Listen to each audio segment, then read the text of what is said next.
of Class 3, read with Class 5 of Article 170 of the Constitution of India. The Honorable Governor of Telangana has nominated Professor Kodan Ram Reddy and Sri Muhammad Azizuddin Azaruddin as members of the Telangana Legislative Council, and as per the Section 74 of the Representation of the People's Act, Central Act 43 of 1951, their term of office commenced from 26th April 2026. That is the date of issuance of Telangana Gazette notification. Members nominated who have to make or subscribe two types of oath or affirmation, one as per the Constitution of India and other one as per the observance of rules of procedure and conduct of business in the Telangana Legislative Council. The Honorable Chairman will administer the oath or affirmation to both the members, Professor Kodan Ram Reddy and Sri Muhammad Azizuddin Azaruddin, one after the other. May I now request the Honorable Chairman to administer the oath or affirmation to the member elected, Professor Kodan Ram Reddy Garu.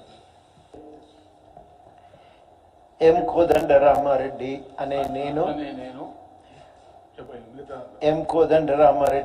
నేను శాసన పరిషత్తు సభ్యునిగా నామనిర్దేశం అయినందున శాసనం ద్వారా నిర్మితమైన భారత రాజ్యాంగం పట్ల నిజమైన విశ్వాసం విధేయత చూపుతానని, భారతదేశ సార్వభౌమాధికారాన్ని సమగ్రతను కాపాడుతానని, నేను స్వీకరించబోయే కర్తవ్యాన్ని శ్రద్ధాశక్తులతో నిర్వహిస్తానని పవిత్ర హృదయంతో ప్రతిజ్ఞ చేస్తున్నాను.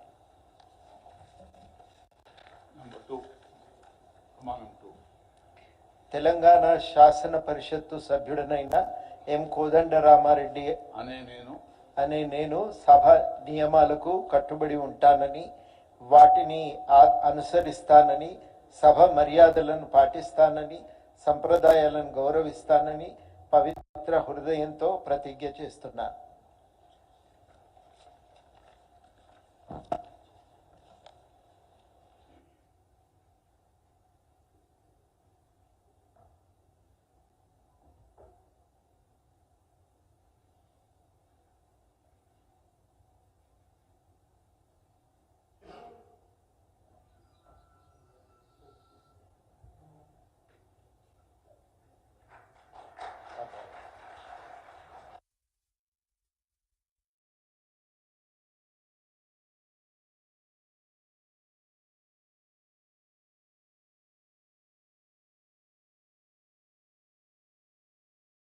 The Honorable Chairman